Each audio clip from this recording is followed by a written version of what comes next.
in a courtroom shows George Coe sitting at a bench in a judicial robe, banging his gavel as he says, "Come to order.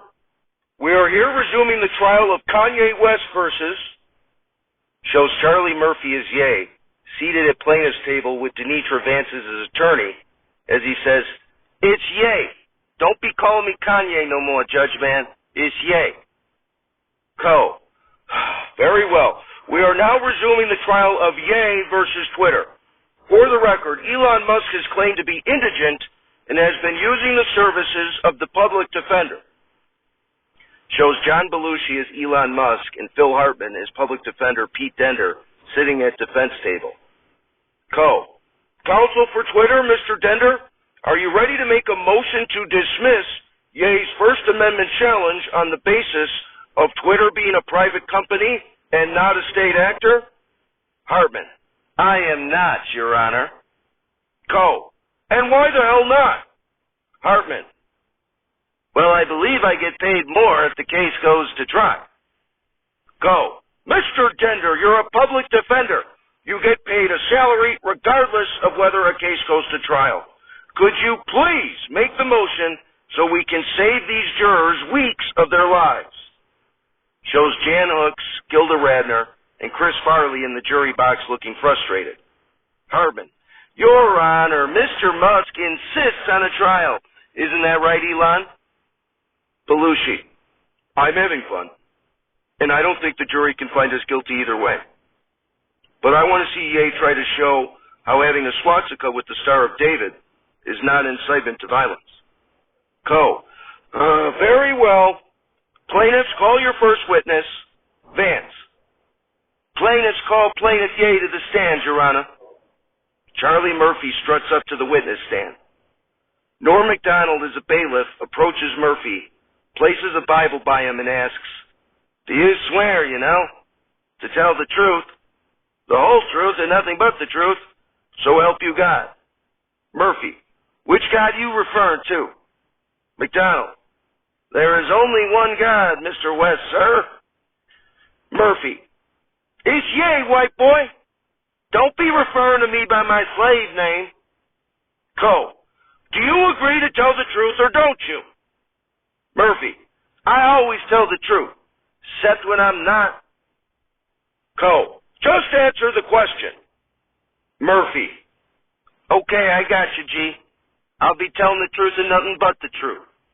Vance, "Please state your name and spell it for the record." Murphy, "Ye, Y-E." Vance, "And what do you do for a living?" Murphy, "I'm an artist." Vance, "And why are you suing Twitter?" Murphy, "'Cause they suspended my account." Vance, "And why did they do that?"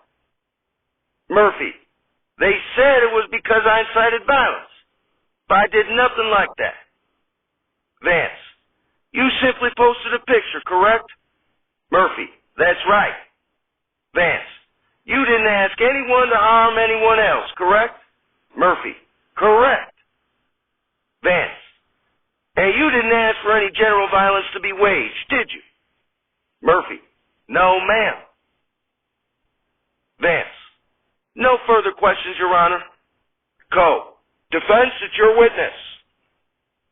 Hartman gets up from his table and trips and knocks his head on the linoleum floor, rendering him unconscious. Cuts to the next week with Coe at the bench, who bangs his gavel and says, "Come to order. We are back in the trial of Ye versus Twitter.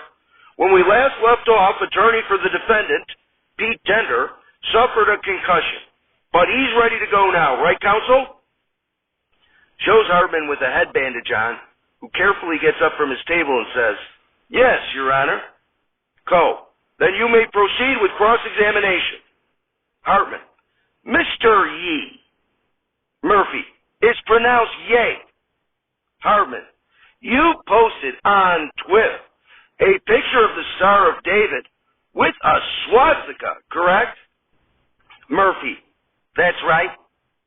Hartman, "And you know what the Star of David represents, correct?" Murphy, "The Jews." Hartman. And you know what a swastika represents, correct? Murphy. The Nazis. Hartman. Okay, and you know what the Nazis did to the Jews, don't you? Murphy. I wasn't there. Hartman. Well, you're a high school graduate, aren't you? Murphy. I am. Hartman.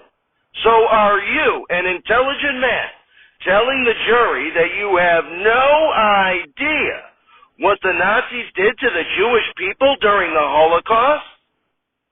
Murphy. I know what happened. Hartman. And what's that? Murphy. The Jews invaded Germany from the Eastern Front, and they were only stopped because America came in and gave them Israel. Hartman. That is not what happened at all. Murphy.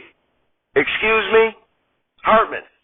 Are you telling me you're unaware that during World War II and before, that the Nazi Party systematically rounded up the Jewish people that lived in its territory and imprisoned and killed them with gas chambers at death camps? Murphy. For real? Hartman. Yes! For real! Had you not heard that? Murphy. Holy shit. My bad, Jewish people. If I'd known that, I wouldn't have posted that picture. Hartman. Now do you see why the picture is inciting violence? Murphy. If I had known there were death camps where Nazis killed Jews, then damn, I would have just tweeted pictures of the death camps. Chris Farley in the jury box faints and falls over onto the linoleum floor and is knocked out. Murphy. And then I tweet, dead from the earth, we're not alive. It's Saturday Not Alive, starring John Belushi, Chris Farley, Phil Hartman, Jen Hooks, Norm MacDonald, Gilda Radner, Danitra Vance, with many other special deceased contributors, musical guest, Jake Flint, and your host, Frederick Douglass. Everybody, Frederick Douglass. Applause, applause, applause. Douglas. Thank you. Thank you, I appreciate it, thank you. I was an American social reformer, abolitionist, orator, writer, and statesman. After escaping from slavery in Maryland when I was barely 20 years old, I eventually became a national leader of the abolitionist movement in Massachusetts and New York. I became famous for my oratory and incisive anti-slavery writings. I was described by abolitionists in my time as a living counterexample to slaveholders' arguments that slaves lacked the intellectual capacity to function as independent American citizens.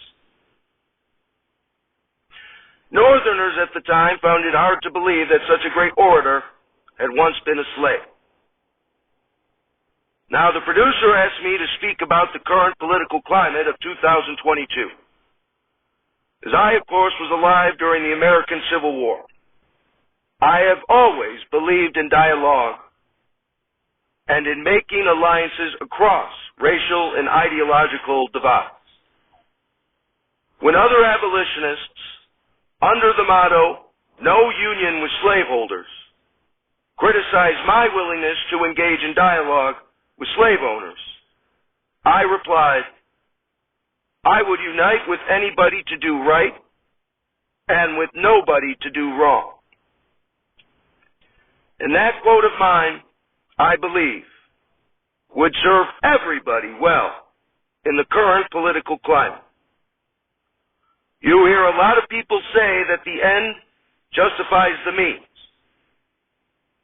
But if those means are wrong, then I do not abide by that.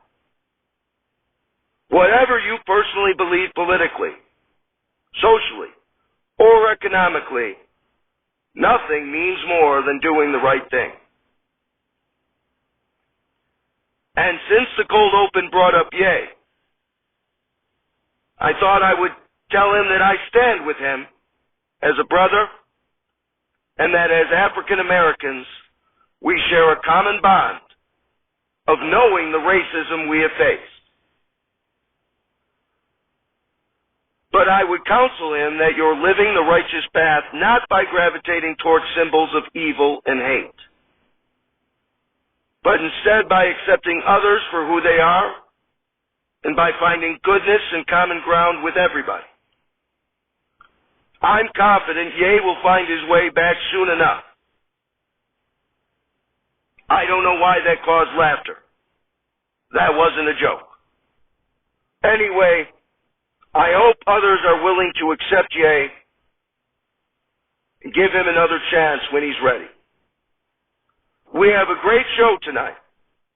Country music singer Jake Flint is here, who died recently just hours after his wedding. So join us on the long road back home. We'll be right back.